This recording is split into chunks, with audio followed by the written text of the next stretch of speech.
Terima kasih Anda masih mendengarkan 102,8 Mesra FM. Mesranya musik dan informasi. Ya, assalamualaikum warahmatullahi wabarakatuh dan selamat pagi Insan Mesra. Alhamdulillah hari ini hari Jumat 5 Januari 2024. Saya hadir kembali bersama Insan Mesra semuanya di 102,8 Mesra FM, mesranya musik dan informasi. Untuk siaran kami juga boleh didengarkan melalui streaming di www.radiomesra.com, dan sekarang ini kita juga live di Facebook Mesra Radio di acara Dai Dialog Agama Islam bersama dengan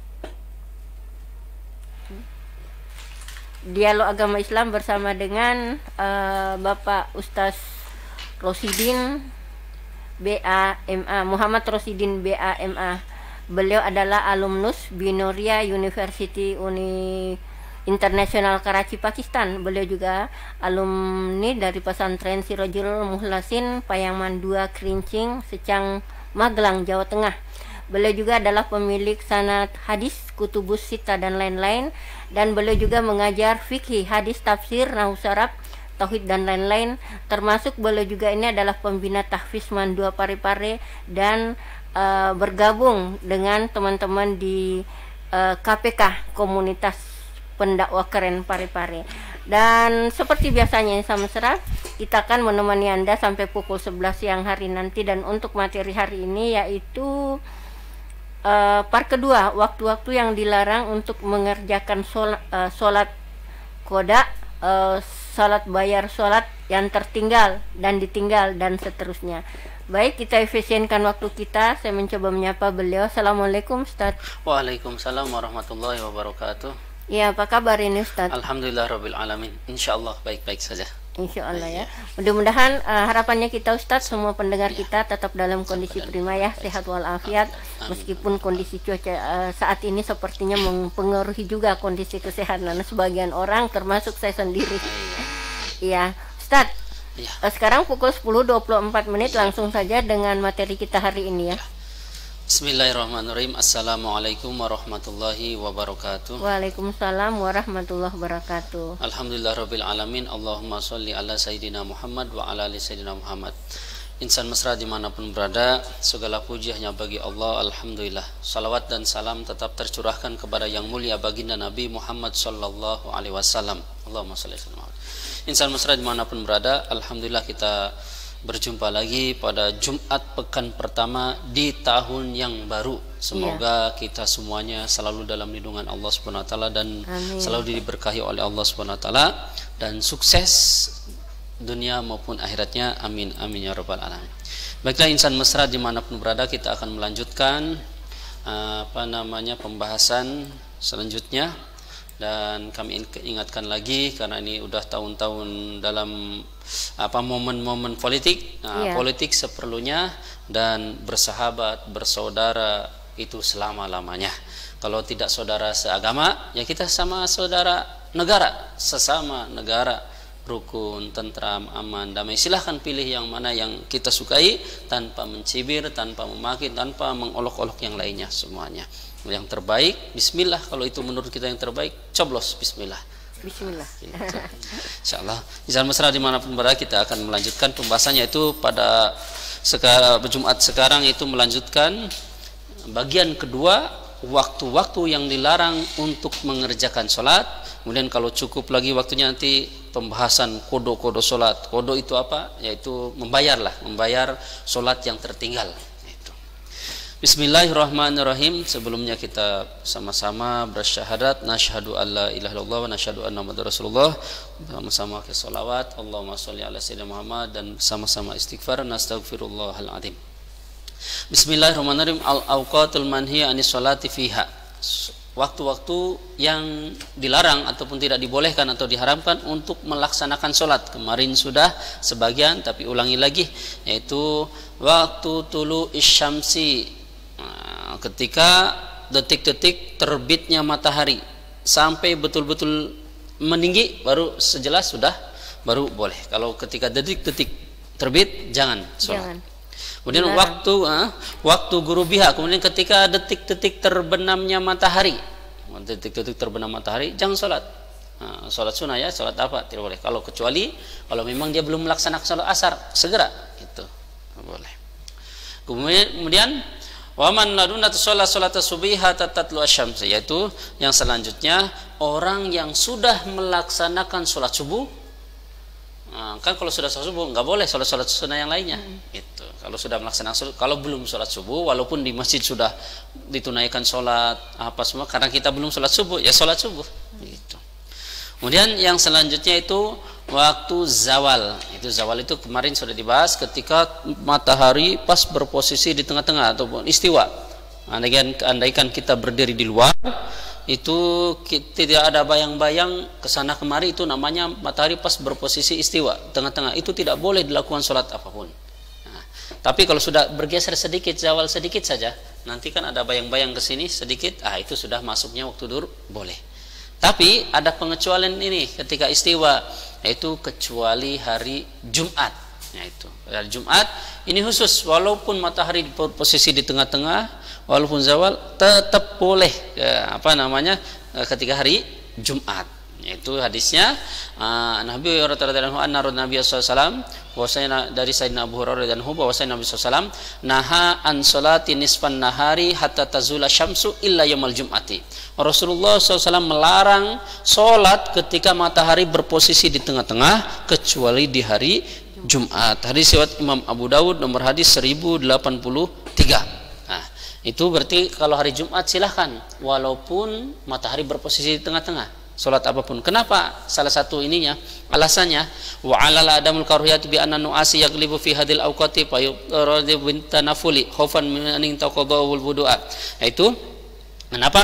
Karena alasannya yaitu alasan tidak dimakruhkan ketika hari Jumat, karena biasanya pada waktu itu ketika hari Jumat orang-orang kalau enggak sibuk ibadah ngantuk.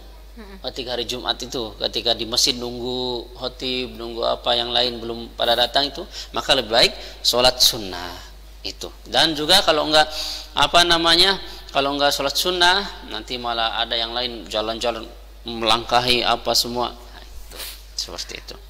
Wa yahumu adamul qarati waktu zawal likulli ahdin wa illam yahdurul Jumat. Dan ini umum, yaitu umum, baik yang tidak hadir Jumat walaupun di rumah. Pokoknya kalau hari Jumat boleh ketika matahari berposisi tengah. Ini keistimewaan hari Jumat. Wa Makkah, adapun di Mekah zadahullahu taala syarafan. Allah Subhanahu wa taala menambahkan keistimewaan Mekah.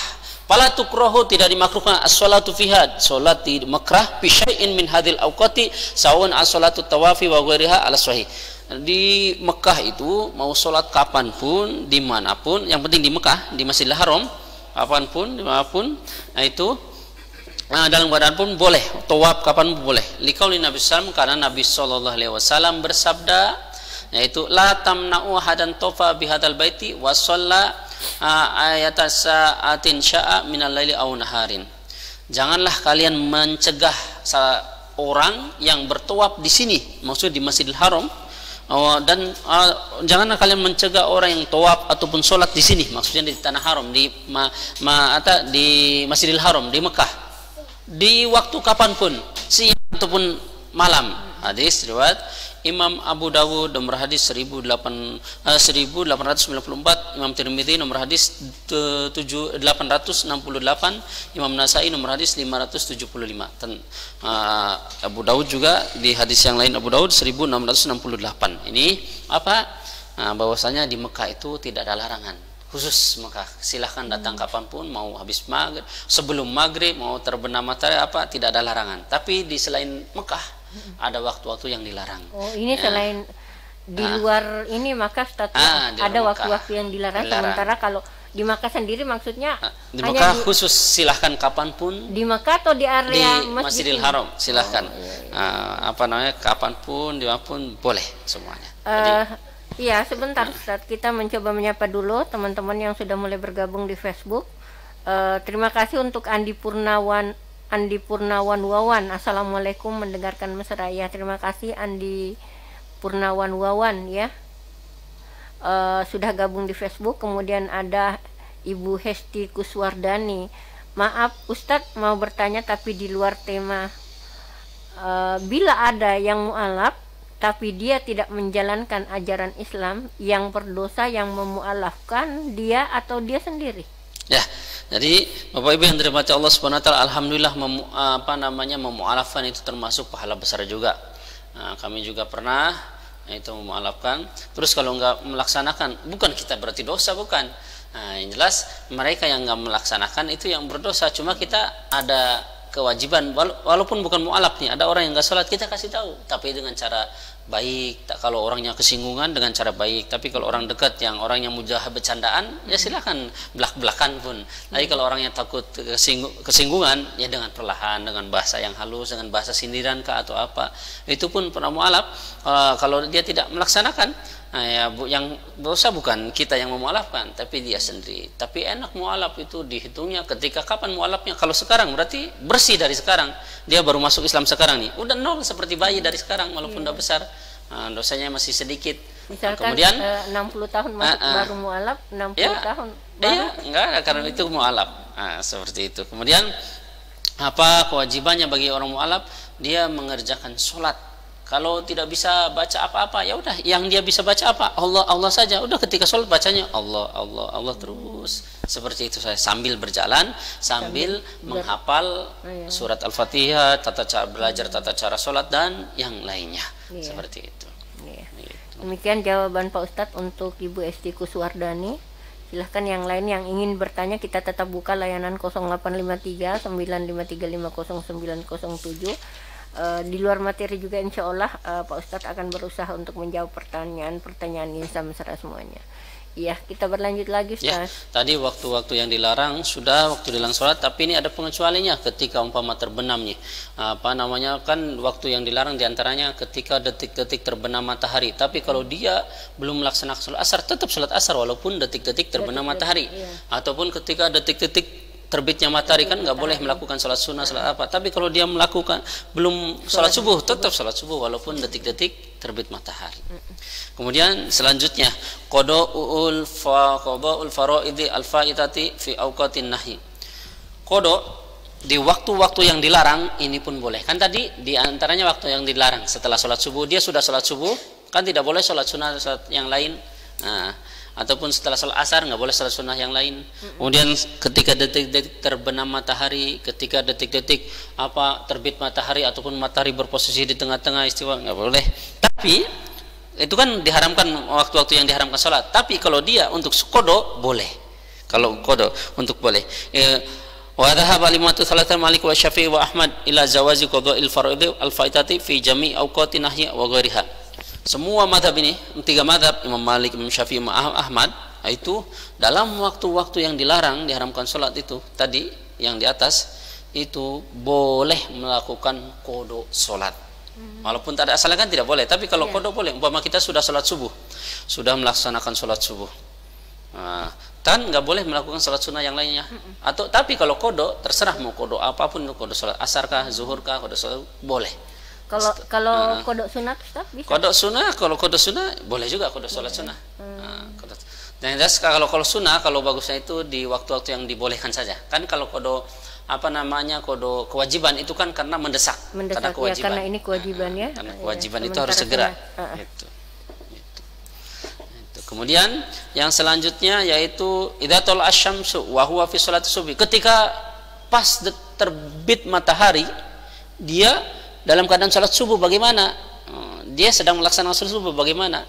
Maka dalam ini Imam Malik, Imam Syafi'i, Imam Ahmad, wa dhahabal a'immatul tsalatsah, 3 madhab itu mengatakan ila anna sholata shahihatun wa yatammuha lamar wa Abu Hurairah.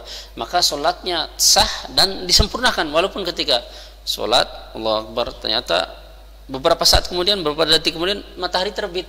Bagaimana? Dia sholat subuh kan? Salatnya disah dan disempurnakan sampai selesai.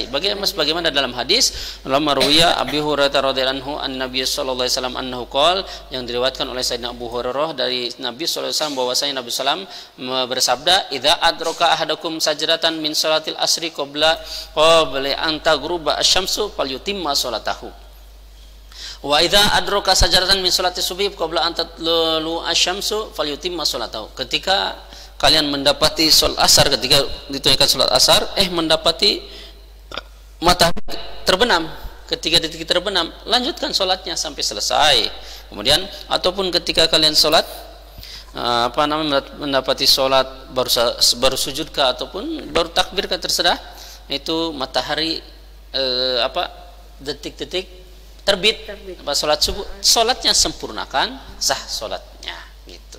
Hadis riwayat Imam Bukhari nomor hadis 531, Imam Muslim nomor hadis 608. Bahwasanya kalau umpama kita sudah takbir, ini udah sholat, Allahu Akbar, terbenam matahari ataupun azan, baru sholat azan nih, Allahu Akbar, baru di luar azan ataupun matahari terbenam, Allahu Akbar, Allahu Akbar, lanjutkan sholat asarnya, sah, selesaikan, baru nanti sholat maghrib. Ataupun sholat subuh sama tadi, baru bangun, Allah, sholat subuh, pas beberapa saat kemudian, ataupun baru satu rakaat, ataupun baru matahari terbit, ataupun matahari terbit, maka lanjutkan sholat subuhnya, sah. Seperti itu tadi hadisnya itu, seperti itu. Kemudian sifatu qadil fawaid fi safari al hadari. Kemudian kodo tadi disinggung kodo, mungkin siapa tahu ada yang lupa ataupun nggak tahu ataupun ragu. Kodo itu apa sih? Kodo itu mengganti. Membayar sholat. Membayar gimana Ustaz? Pakai uang atau pakai beras? Membayarnya pakai sholat lagi. Kalau tertinggal sholat, pakai sholat lagi.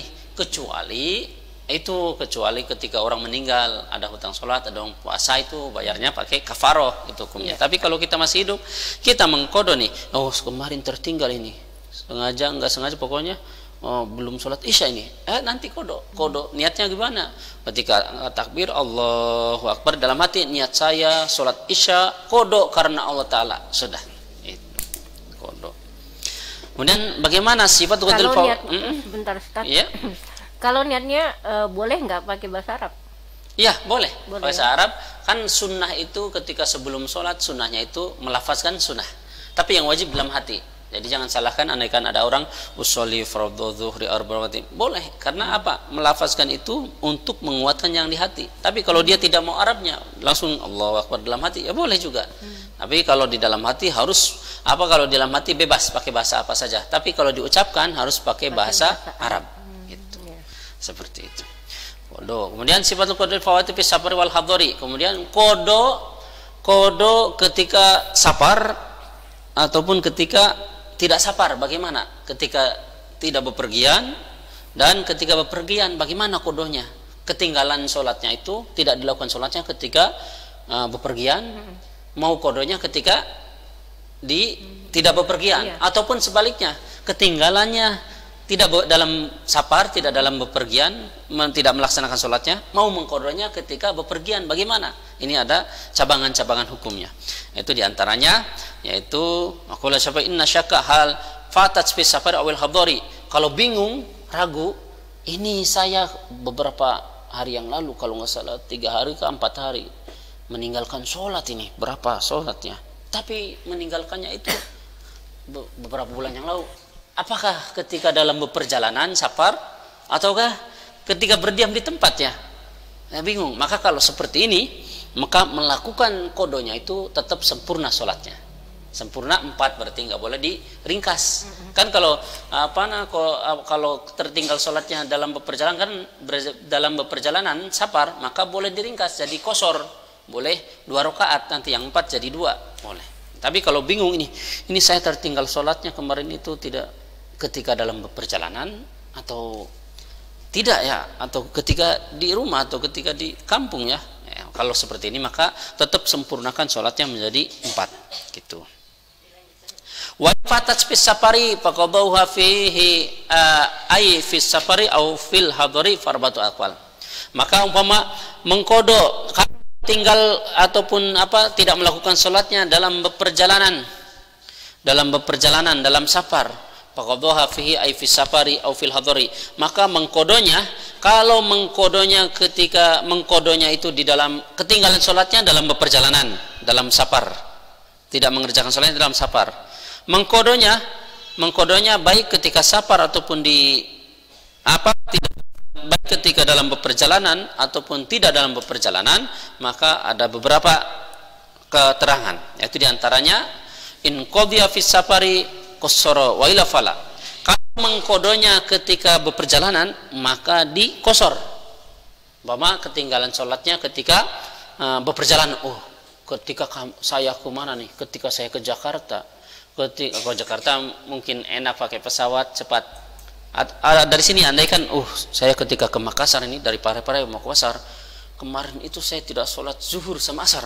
Wah, perjalanan. Maka kalau mengkodonya ketika berperjalanan juga boleh dikosor menjadi dua-dua. Ketinggalan sholatnya dalam perjalanan, mengkodonya di perjalanan juga, maka boleh jadi dua-dua kosor dikerjakannya. Kalau biasanya niatnya begituan, Ustaz, yang mana didahulukan? Kalau kodo sembarang, mau yang mana dulu, nggak ada aturan. Kalau kodo, saya maunya subuh saja dulu, setelah itu zuhur. Saya maunya isya dulu, setelah itu asar, boleh sembarang. Yang penting kodonya itu. Kalau ketinggalan sholatnya di perjalanan, tapi mengerjakan kodonya bukan di perjalanan, wa illa fala, maka tidak mengkosor, harus sempurna. Ketinggalannya di perjalanan, tapi mengkodonya tidak dalam perjalanan, maka lakukan kodo sempurna. Sholatnya 4. Itu kalau yang 4 seperti itu. Sifatul qiraati fi qada'il fawaiti, yaitu bersuara, bacaan sholat untuk bacaan sholat mengkodo itu bagaimana? Apakah bersuara atau enggak? Kan kodo, sholat kodo. Maka di sini ada keterangannya, ada perinciannya. Fa'al hadhi igin qadhiya fa'ital fi nahari jahrun wa in qadhiya fa'ital nahari bil lail. Anal itibar bi waqtil qadha'i fil israri wal jahri. Fa'al hadha law qadhiya fa'itatil laili fin nahari asarra wa in qadhiya fa'itatin nahari fil laili jahr. Itu kalau mengkodonya umpama nih mengkodo sholat yang tidak bersuara tapi dilakukannya di malam hari, maka bersuara. Umpama nih ketinggalan sholatnya zuhur sama asar, ataupun asar ataupun satu saja zuhur saja, silahkan. Kan zuhur asar aslinya tidak bersuara, tapi kita mengkodonya di malam hari, sunnahnya bersuara. Gitu. Wa in qadhiya faidatin nahari fil laili jahra. Wa in law qadhiya faidatil laili fil nahari asarra. Kalau mengkodo salat yang malam hari kan bersuara, subuh sama zuhur isya sama maghrib bersuara, tapi di kodonya itu di siang hari, maka disirkan, tidak bersuara. Sholat isya sama maghrib, kemarin saya ketika perjalanan kemana ini, ke Palopo, tidak melakukan sholat maghrib sama isya, saya mau kodo lah, tapi di siang hari kodonya, maka tidak usah bersuara. Lakin sholatus subhi, tapi sholat subuh, wa in kanat nahariyah, walaupun sholatnya itu terhukumi pagi, terhukumi siang kan sebetulnya, fahiyya fil qadha'i jahriyah, tetap ketika kodo pun dengan bersuara, walaupun dilakukan di siang hari. Itu. Jadi kembali dijelaskan ya Pak Ustadz, dijelaskan bahwa mengkodok sholat itu misalkan mengkodok sholat duhur di malam hari, suara disuarakan, diperdengarkan, Ustadz, diperdengarkan. Baik, saya coba terima dulu teleponnya masuk. Ya, halo. Assalamualaikum warahmatullahi wabarakatuh. Waalaikumsalam warahmatullahi wabarakatuh. Pak Aldi. Iya, di Lembang Pinang. Iya.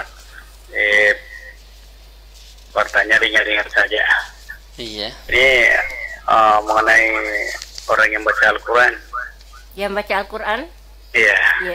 Ini kan biasa kan orang yang baca Al-Quran itu kadang-kadang pakai sarung saja, kadang-kadang pakai celana pendek, kadang-kadang juga berbaring-baring, kadang-kadang juga ada lihat di HP-nya, ada juga yang pakai langsung Al-Quran, ada juga kalau habis salat baca Al-Quran pakai baju kopiah dan sebagainya, lengkap di situ. Ada juga tidak wudu kalau siang-siang kan orang baca. Ini apakah ada penambahan nilai pahala ketika lengkap dengan bajunya, ataukah yang pakai biasa-biasa saja? Itu ya. Assalamualaikum warahmatullahi wabarakatuh. Waalaikumsalam warahmatullahi wabarakatuh. Ya, langsung saja ya. Sebentar saya menyapa dulu Ibu Hajrana Umar, ini yang mendengarkan mesra juga. Terima kasih Tabe izin hadir menyimak. Ya silakan menyimak, kalau ada yang mau ditanyakan ya silakan dipertanyakan juga. Ya, jawabannya tadi Ustaz untuk Pak Aldi. Ya, Pak Aldi Bro di Lembang Pinrang, alhamdulillah. Ya, jadi andaikan umpama ada orang yang baca Quran, ada yang cuma pakai kaos saja, ada yang pakai baju lengkap, ada yang pakai pendek, ada yang pakai HP, kemudian ada yang tidak berwudu, ada yang tidak pakai baju, bagaimana? Secara hukum itu ada adab-adabnya secara hukum. Terus ada tata caranya.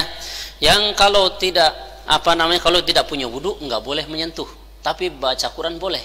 Baca Quran tidak punya wudu boleh, tapi tidak menyentuh Al-Quran. Kalau menyentuh Al-Quran dosa, karena tidak punya wudu.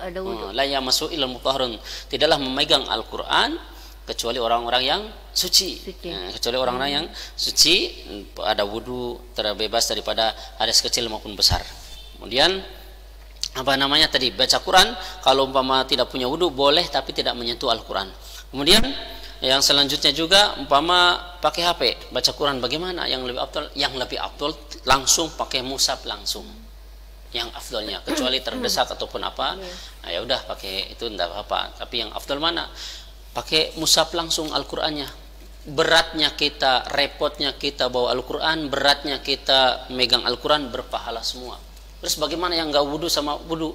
Yang lebih besar pahalanya yang punya wudu. Yang lebih besar pahalanya yang punya wudu.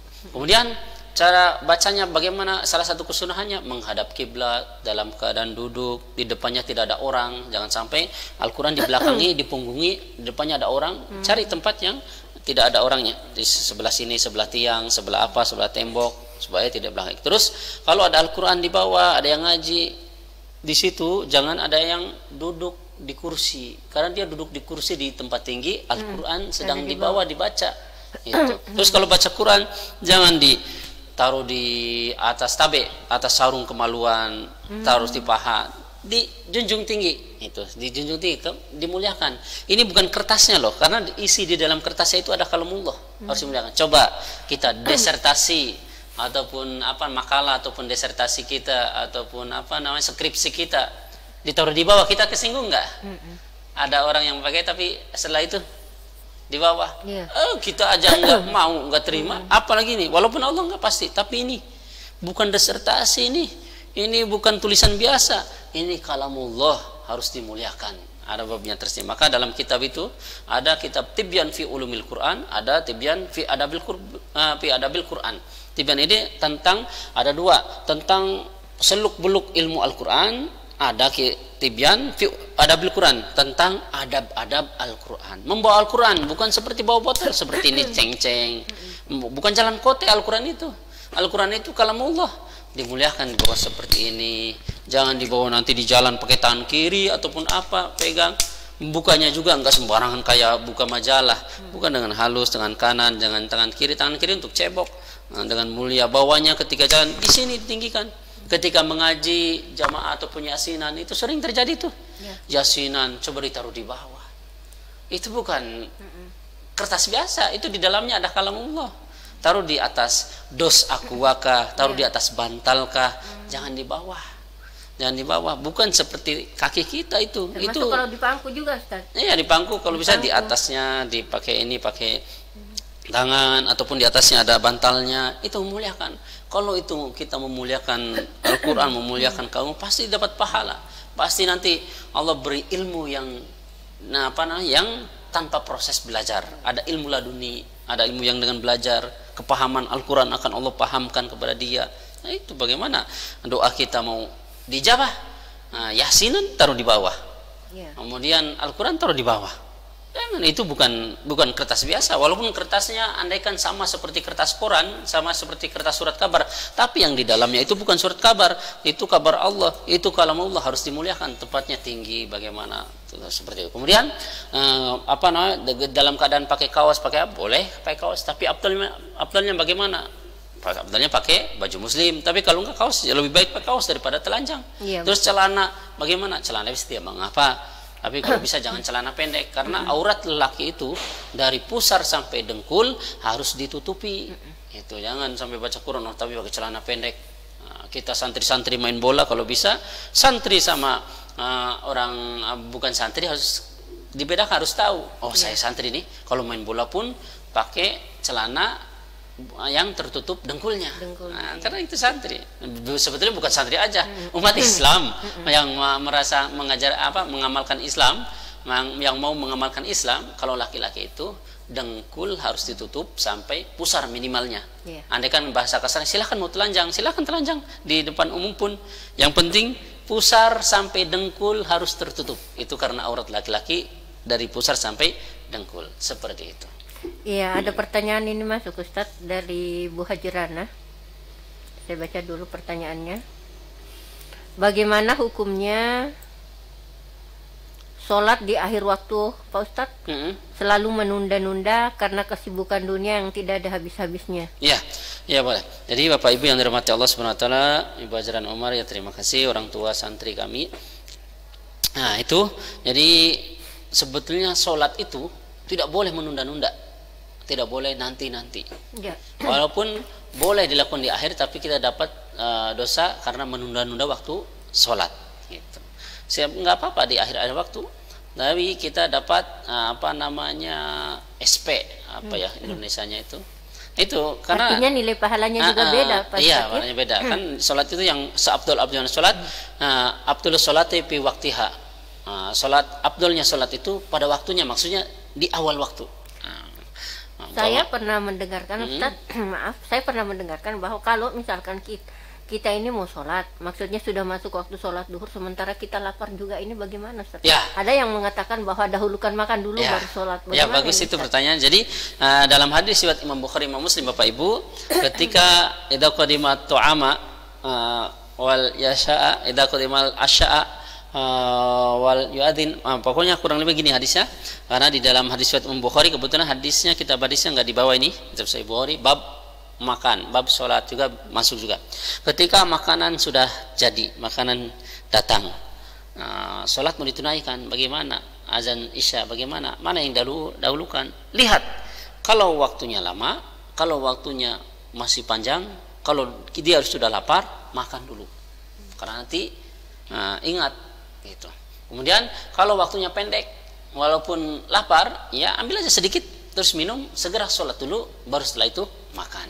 Itu apalagi kalau bulan puasa kan ada takjil dulu, ada takjil, makanya ada takjil, pembuka dulu, pembukaan biasa, makanan-makanan yang enggak terlalu berat sekali, enggak inti, udah silakan, setelah itu sholat dulu baru makan. Seperti itu. Tapi kalau kita lapar dan juga waktu panjang, silahkan makan dulu baru sholat, seperti itu.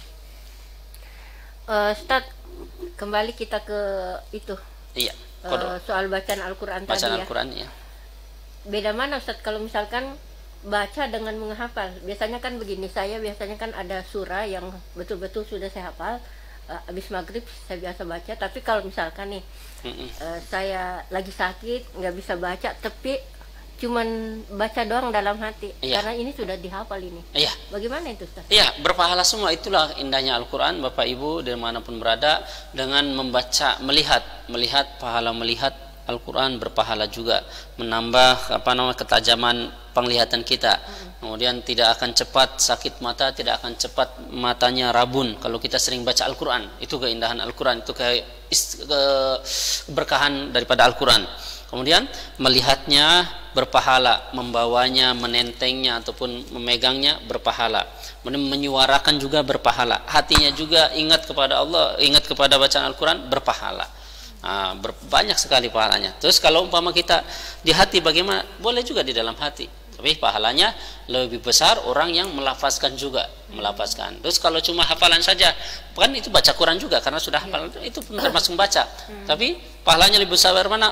Kalau dia sambil menghayati, ingat tulisan-tulisannya, ingat lafaz-lafaznya, sama seperti orang melihat. Pahalanya besar orang yang membaca itu dengan melihat juga, karena pahalanya mata melihat fokus, pikiran juga berpahala kalau fokus, hati juga berpahala kalau fokus. Kalau cuma baca saja berpahala juga, cuma bacanya pahala karena dia membaca Al-Quran, walaupun hatinya tidak fokus, pikirannya tidak fokus, pahala karena dia membaca beda nilai pahalanya, beda nilai pahalanya, seperti itu. Tapi biasanya kan begitu. Iya, indahnya Al-Quran itu seperti itu Bapak Ibu. Coba kalau kita baca Al-Quran, walaupun sudah berkali-kali surat itu dibaca, tapi kita merasa enak. Tapi kalau surat baca-baca surat kabar kah ataupun yang lainnya selain Al-Quran, ataupun surat cinta, andai kan kita mungkin zaman dulu ya, kalau zaman dulu pasti pakai surat cinta, kalau sekarang mungkin apa itu ya, apa media, lewat media. Kalau zaman dulu itu pakai surat-suratan. Bagaimana kalau kita menerima surat, wah cinta ini bagus ini apa dari pacar ini, betapa senangnya. Tapi berapa 2 kali 3 kali apa semua 3 kali 2 kali mungkin bosan. Masih ini, tapi agak lama pasti bosan.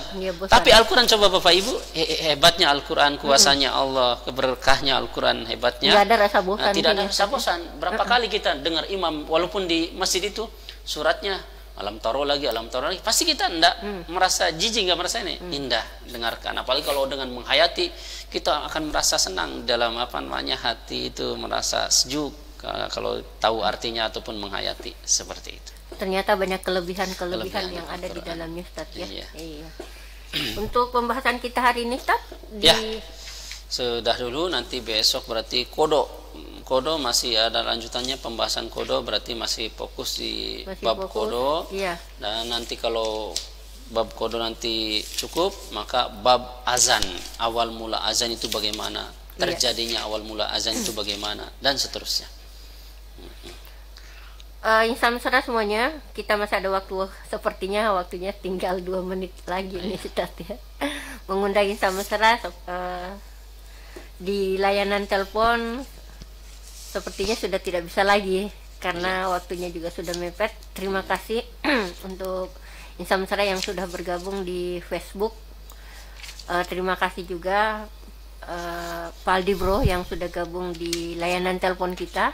Mudah-mudahan ilmu yang disampaikan Pak Ustaz hari ini insya Allah ada manfaatnya bagi kita semuanya. Terima kasih Ustaz ilmunya. Sama-sama, alhamdulillah. Insya Allah ada manfaatnya bagi kita semuanya. Dan kalau diberi kesehatan, umur panjang, kita akan bertemu kembali insya Allah pada hari Jumat mendatang di waktu dan jam yang sama. Sampai jumpa. Assalamualaikum warahmatullahi wabarakatuh. Waalaikumsalam. Terima kasih Anda masih mendengarkan 102